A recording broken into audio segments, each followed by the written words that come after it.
very sorry about that. It was always going to end this way, of course. If it weren't by me, it would have just been by some other, terrible thing. Just, you could not imagine how terrible it would be. Just, I get scared thinking about it. I'm glad it's not me. It reminds me of a time I was speaking to my good friend Orville.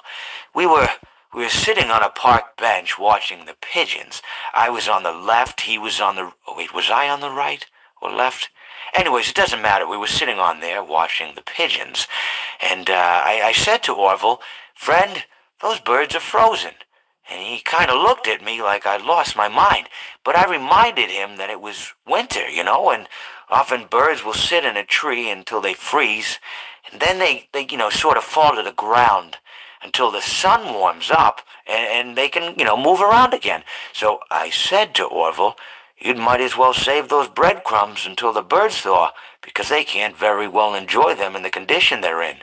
To which he asked what I meant, and asking what condition the crumbs should be in before he threw them to the birds, assuming that I meant the birds couldn't enjoy the breadcrumbs in the condition that the crumbs were in, when in fact I had meant the birds could not enjoy them in the condition that the birds were in, considering that the birds were frozen.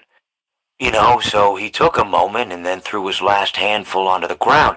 I said to him, "Orville, why did you throw the breadcrumbs to the birds when I just told you they're frozen?"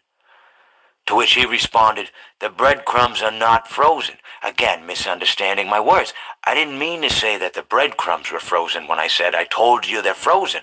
I'd been referring to the birds. In hindsight, what I should have said was, and this would make perfect sense, "Why did you throw the breadcrumbs to the birds when the birds are frozen?"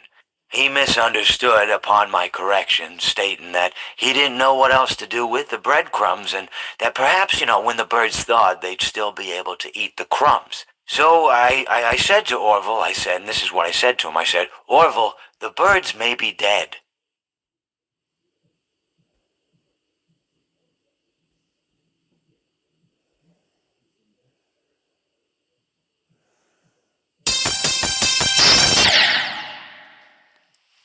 It seems that you have met a horrible demise, my friend. But these things happen, and life goes on. Not for you, obviously. You're dead. But it reminds me of a time I was having a conversation with my friend Orville. We were where were we? I think we were by the river. We were sitting by